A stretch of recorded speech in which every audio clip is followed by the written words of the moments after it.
Hey everyone, my 3126B in my RV has had a low oil pressure issue since I got it.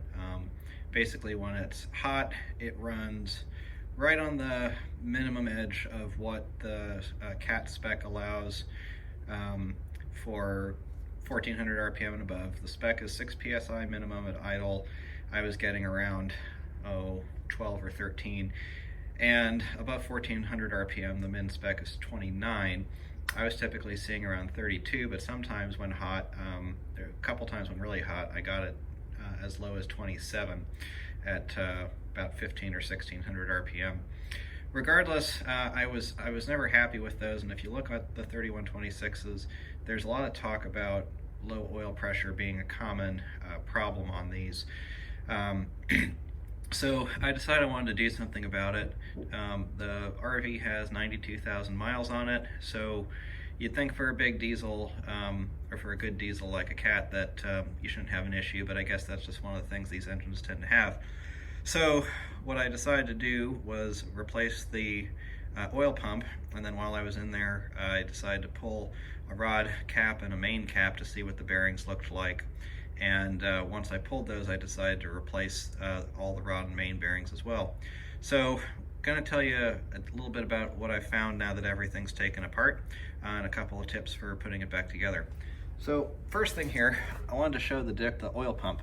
So here, this is the new oil pump, and if you look over here, the old oil pump, if you look carefully in there, you'll see that the pump itself is actually has completely different internals for this old style versus this new style.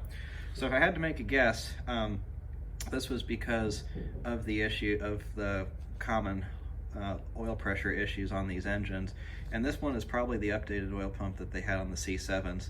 I should make the caveat, I don't know for sure that C7s had an updated oil pump, but this is definitely a new style. And one thing, and you probably aren't going to be able to see this in here, but there's actually, I kind of need two hands to do this, but when I wiggled the main gear back and forth, remember the way this works, this side of the pump is driven by the gear, this side is the idler, and there was a lot of play between these, which is kind of concerning. So they say that there's a couple of things that are common. The oil pump is a common one, and apparently it's pretty common for the idler gear in the pump itself, on this side, to wear and cause problems. So, and of course that's also undesirable because that can throw metal into the rest of the engine, which you really don't want. So if I had to guess, CAT was seeing problems with these pumps updated to this new style. So I'm glad I'm putting this in. Now, what came first, the chicken or the egg, who knows, but when I pulled the bearings out, now this is a rod bearing. This was the, let's see, was this the lower or the upper half? I think that was the upper half. Let's see, actually, yeah. Okay, so this was the lower half.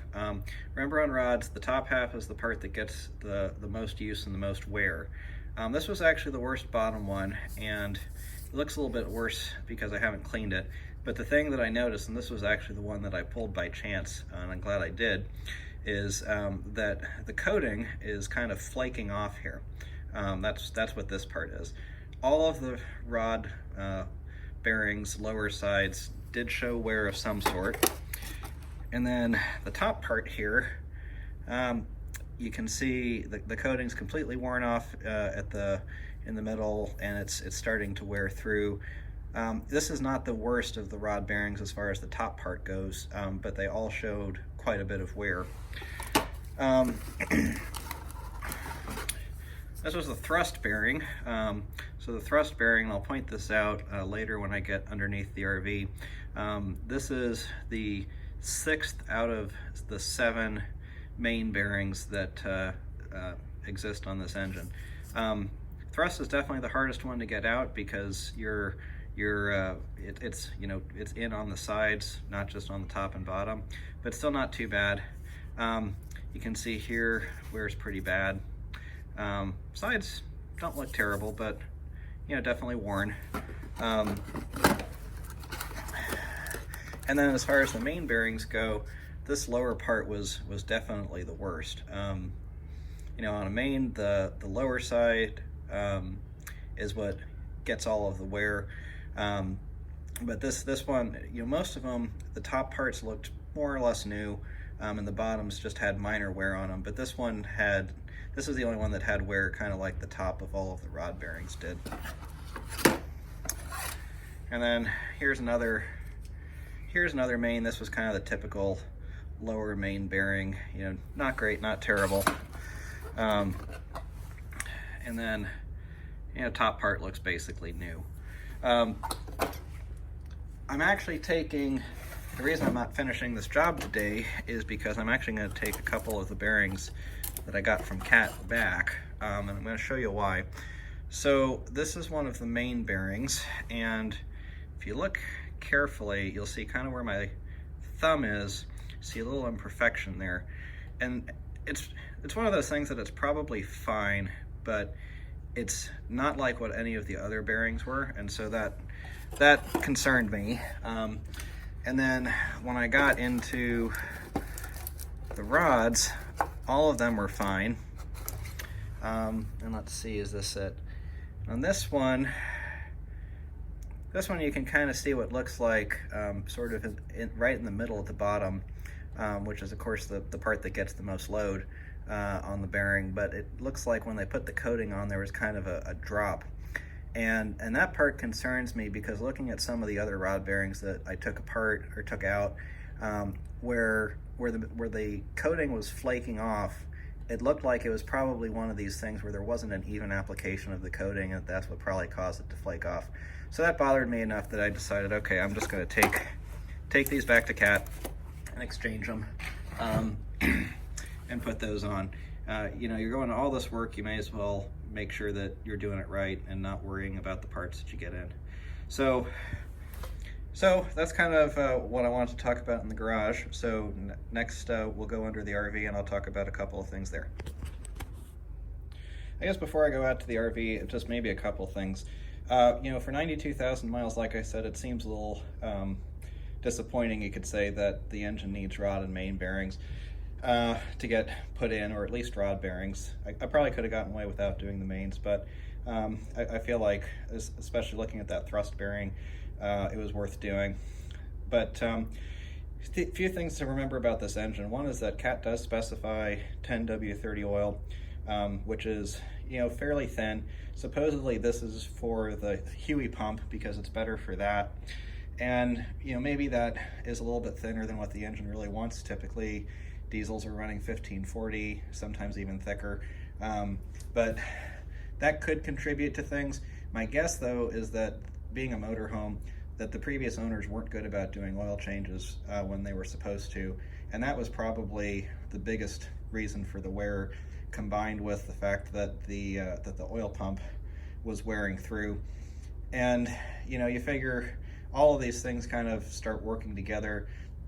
The oil pump starts wearing, you don't get as much oil pressure, oil flow, then the bearings don't have what they need. So when I put all this back together, I'm still going to use 1030 like what Cat recommends. I had been running 1540 and was getting this low oil pressure even with that thicker oil. But you know, it does seem like these engines pretty typically pretty commonly anyway, have low oil pressure. Even though it was within spec, I'm definitely glad that I'm going ahead and doing this work before it turned into something much more serious. The crankshaft looked fantastic, everything looked perfect on there, so you know, the bearings were doing their job and wearing before they cranked it, so that's a good thing. All right, let's go outside.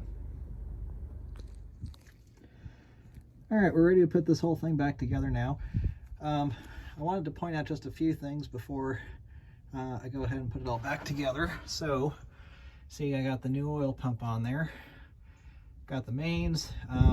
Check the torque spec on the mains to make sure Cat hasn't changed, but mains and rods were both 42 foot-pounds or so, and then the rods were plus 60 degrees of travel of torque, and the mains were plus 90. And on the mains, that's a lot of torque by the time you're tightening it all down. You'll see that the oil I painted the oil pan. Something I want to point out, and most Cats probably don't have this, but on this Holiday Rambler, you'll see this coolant pipe that's right underneath the well, you could call it the front of the engine, but it's the back of the bus. And that is just in a position where you can't really easily get the pan on and off. So what I did, and I don't want to show you because I got it in because it's already in now, but essentially if I get this back passenger side corner and kind of put that underneath that hump of the oil pump, I was able to just slide it in. And so I did that first, and then I'm going to, then there's enough space once that's done to easily get the gasket on there. So yeah, got everything taken care of. So let's go ahead and get this thing on. Then I'll put in the oil temp sensor, make sure that the drain plug's in there, and then we'll put some oil in it and fire it up. All right, oil pan's on. I put 5 gallons of Cat 10W30 in. And now, for the moment of truth. Does it start? Does it have oil pressure? All right.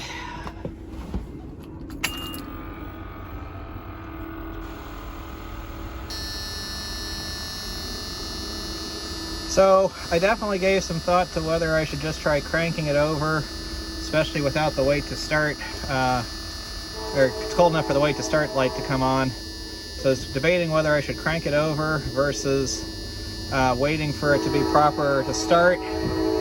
You know, with the Huey system on here, I kind of figured it's probably not best for the engine to just start it, but well, let's go for it.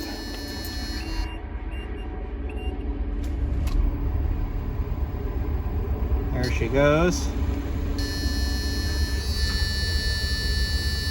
Wow.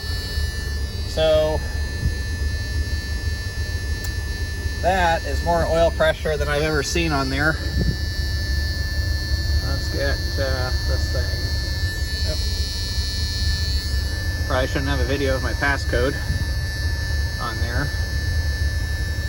So let's see if we can get this going. I should make sure that this engine sounds good too.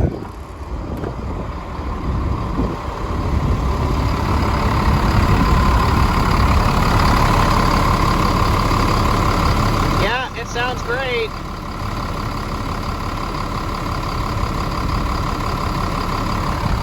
There is absolutely nothing to complain about in that sound.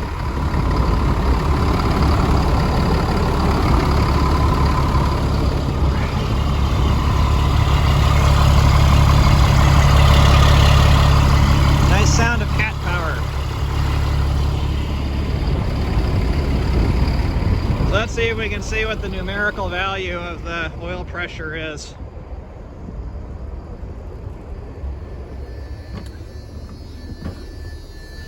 Buzzer, of course, because it's not up to air pressure yet. Oh, there she goes. All right. Just realized that Hula Girl's an amputee now. I don't know who took her hand off, so let's see. All right. Oil pressure 64 psi cold. I have never seen that high on this engine. It used to be about 50 to 55 cold, and it's not that cold of a day here. It's about I don't know, 45 degrees out. And this oil had been sitting inside the garage, so this oil was 65 degrees or so when I poured it in. And you might have noticed that was the ECU actually increasing the engine RPM for a little bit. And I saw when it did that, it went to 63 PSI. So I'm pretty happy with that. I'm gonna let this thing run for a little bit longer.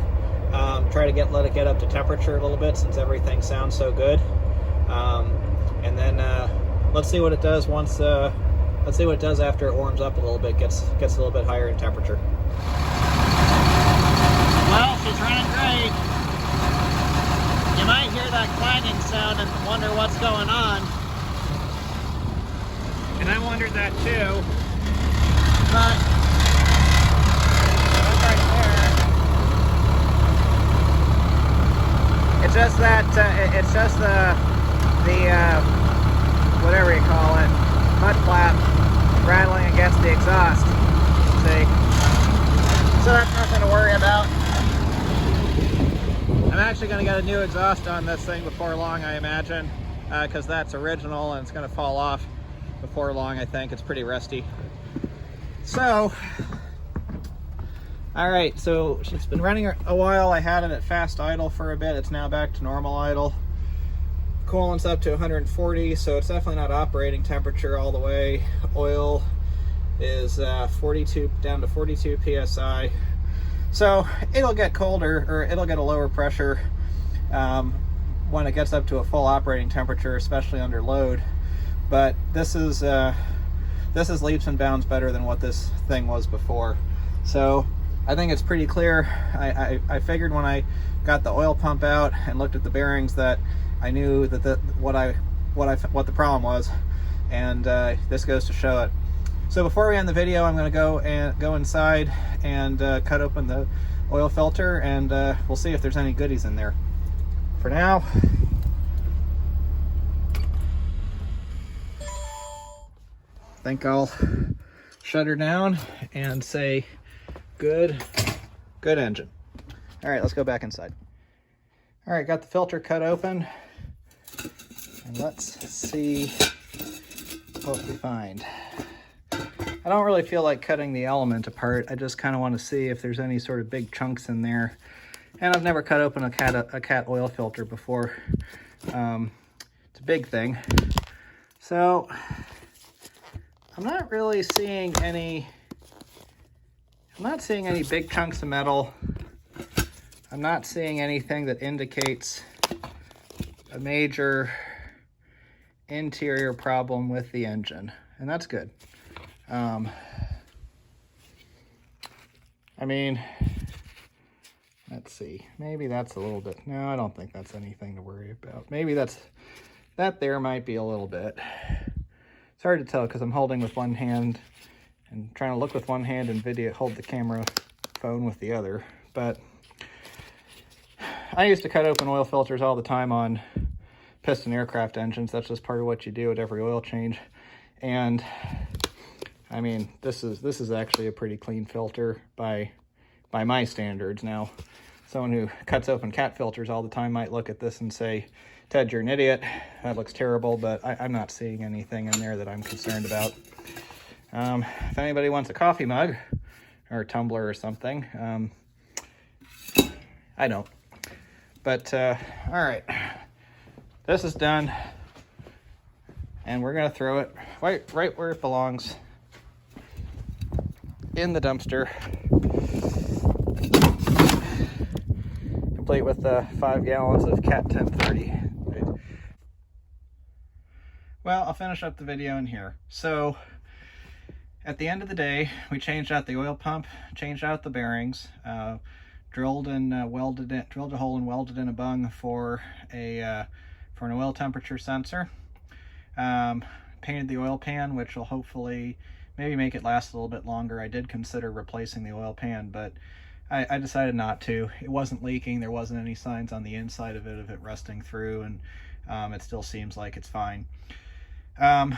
So like I was saying at some point, or at least I think I said, maybe I didn't, before I was running 15W40 oil in there. The spec from Caterpillar on these engines is 10W30. And even with that thicker oil, my cold start oil pressure would have been never higher than 55, usually more in the low 50s, maybe even in the high 40s at some point. This time I had 10W30 in it.